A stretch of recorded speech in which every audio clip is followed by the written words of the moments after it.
Myanmar's government and military have won rare praise for their handling of the country's deadly floods, helping to erase criticism over a previous disaster and possibly bolstering support before a landmark election in November.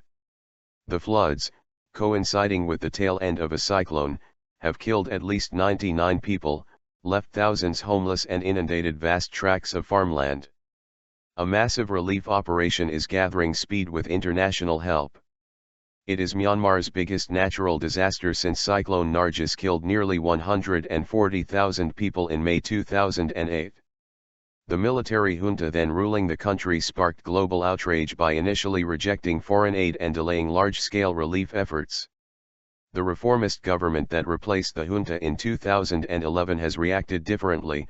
Myanmar quickly appealed for foreign aid, set up shelters for flood victims and cooperated with the same international aid community shunned after Nargis. There is some criticism that the government response is too slow, but compared with Nargis, it is a huge improvement, said political analyst Kyalin Oo.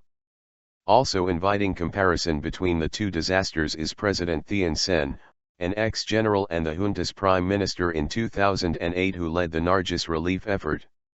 This time, he was quick to visit affected areas, and at a shelter on Sunday he sipped a glass of water from a purification plant in a gesture aimed at reassuring locals it was safe to drink. The United Nations praised the government's response. Very quickly the authorities asked for international support and offered logistical means, planes, helicopters, Navy boats, to get humanitarian personnel and equipment to areas that are not currently easily accessible, said Pierre Perron, a UN spokesman. Political heavyweights have got involved, 3 months before what could be the country's first free and fair election in 25 years. Presidential hopeful Shui Man, Speaker of Myanmar's lower house of parliament, toured flood-hit areas and appealed for foreign aid, as did opposition leader Aung San Suu Kyi. In a video posted on Facebook, Suu Kyi expressed concern that the floods could impact the election's legitimacy. She recalled how a referendum on Myanmar's military-drafted constitution was held in the aftermath of Nargis. This has raised many questions about how acceptable the results of the referendum were, she said.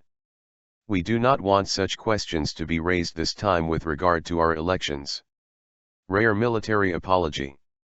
There has still been plenty of criticism as the authorities struggle to reach remote regions of the impoverished country. Even state-run media have chimed in, with an op-ed in the Global New Light of Myanmar saying memories of Nargis cast lingering doubts on the reliability of this democratic government. Human Rights Watch had accused the military of brutal indifference to the victims of Nargis.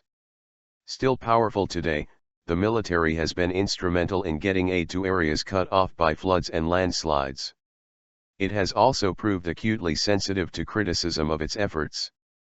On August 4, it issued a rare apology after photos circulated on Facebook showing dirty rice dropped from a military helicopter in worst-hit Rakhine state. We are very sorry to hear that some rations were dropped into mud and fragile aid was damaged. We are trying not to repeat these incidents, read a statement on the Facebook page of Armed Forces Chief, Senior General Min Aung Hlaing. The struggle to survive in the western Rakhine state meant many people were losing interest in the election, said Oohla Saw, a leader of the local Arakan National Party. I think it will make the turnout lower, he said.